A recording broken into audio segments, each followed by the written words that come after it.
Hello, Dr. Sarah here with 9 tips for creating more emotional stability so you can make yourself more dateable. The first tip for emotional stability I have for you is to practice meditation on a regular basis.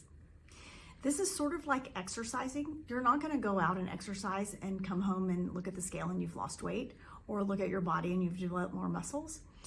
But over time, you'll see the way that exercise pays off for your body.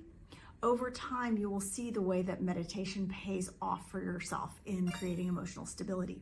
When I'm meditating on a regular basis, I don't get so frustrated in traffic. I have much more patience for dealing with my loved ones. So practicing meditation on a daily basis creates a stability in your mind that allows you to handle situations better than you would handle them if you were not practicing meditation. Tip number 2 for creating more emotional stability so that you can be a more dateable person. Are you someone whose mood fluctuates often? Most people's moods fluctuate like this. Some days we wake up and we're just happier than other days. If you find that your mood's doing this, you may have some kind of chemical imbalance that would require medical attention. But if you're someone like most of us who some days you're just happier than others, pay attention to your behavior around your moods. If you're in a bad mood, it actually doesn't affect anyone around you. It's the way you act out that bad mood that impacts others.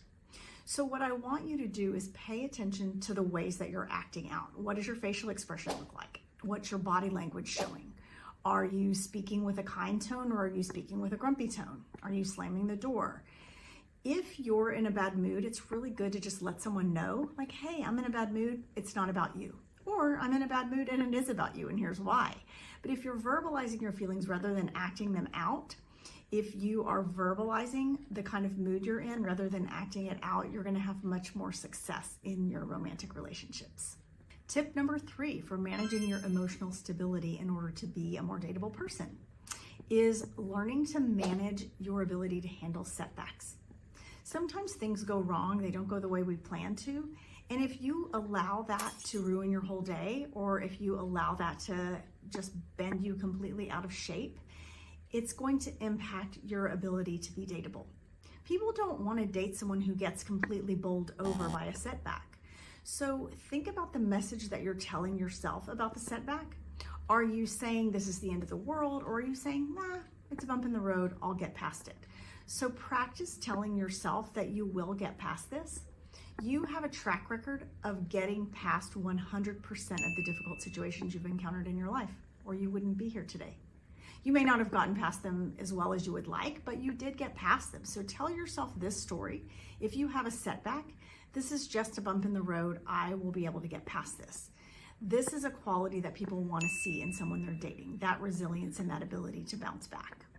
Tip number 4 for creating more emotional stability for yourself so that you can be a more dateable person is to practice flexibility.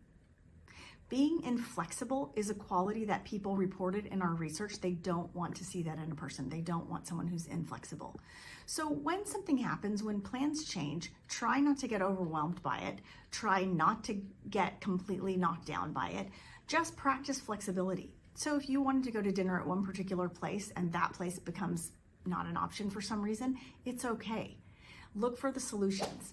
If you're looking for what's wrong, then you're going to get overwhelmed. But if you're looking for how you can fix this, something didn't go the way you wanted, what's the next best option? So practice that flexibility in order to be a more pleasant person to be on a date with. Tip number 5 for creating more emotional stability is being able to identify and label your emotions and then verbalize them out loud. There are 4 basic emotions that all the other ones mostly are derivatives of, and those are happy, sad, angry, and scared. So if you imagine you're feeling anxious, well, that's a derivative of fear. So you would say you're feeling scared.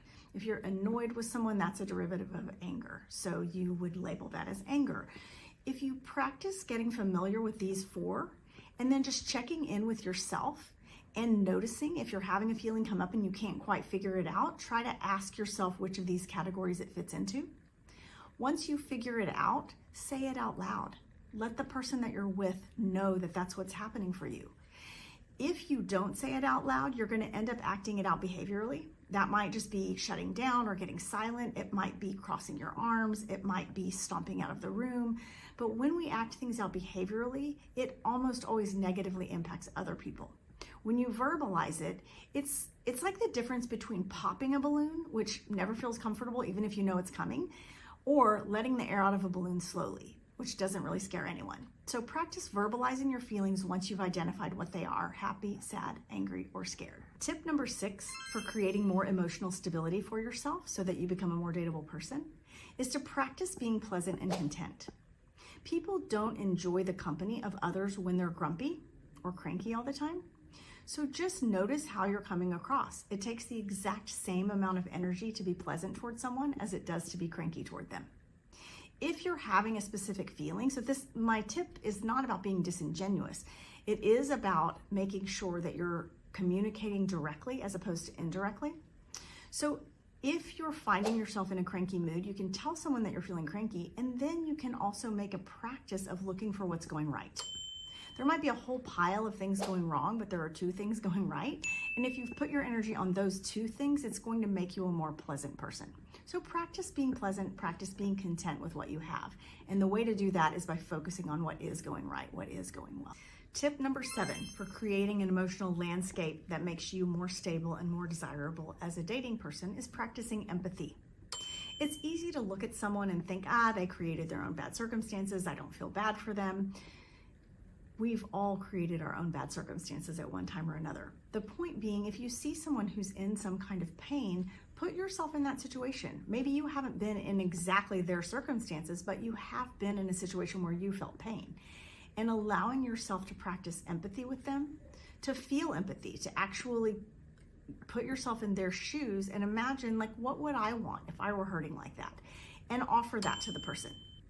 So practicing empathy is one of the things that people listed as high on their list when they were looking for a partner. They wanted someone who had the ability to feel for other people and to put themselves in another's shoes. So practice this skill as a way of being more dateable. Tip number 8 for creating emotional stability and becoming more dateable is to actively express to someone your feelings when you see them having a hard time. So sometimes you can look at someone and feel bad for their struggle, but you're not telling them. So practicing expressing your feelings, sometimes it might be awkward if someone experiences a loss, some kind of death or something bad that's happened to them. You think, I don't want to bring it up because I don't want to make them feel worse.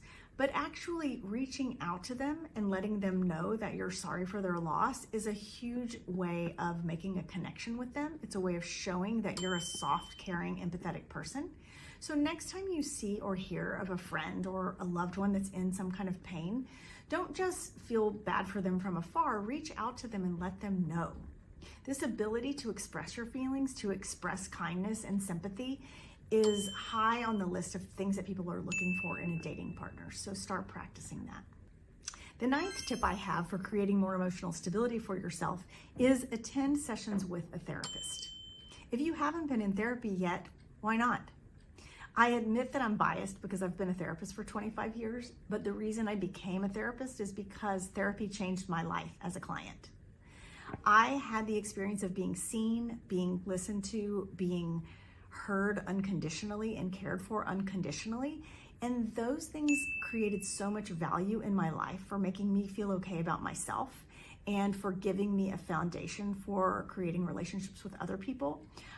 I believe everyone should be able to have this experience. So if you haven't been to sessions with a therapist, I really recommend that you find someone who is a good fit for you. It's kind of like dating. You'll know right away if the person's a good fit for you or not. This is something that surprisingly in our research, it was one of the things people expressed as being very important to them, was that they wanted a partner who was introspective, who had done their own work, and who had been willing to attend multiple sessions with a therapist.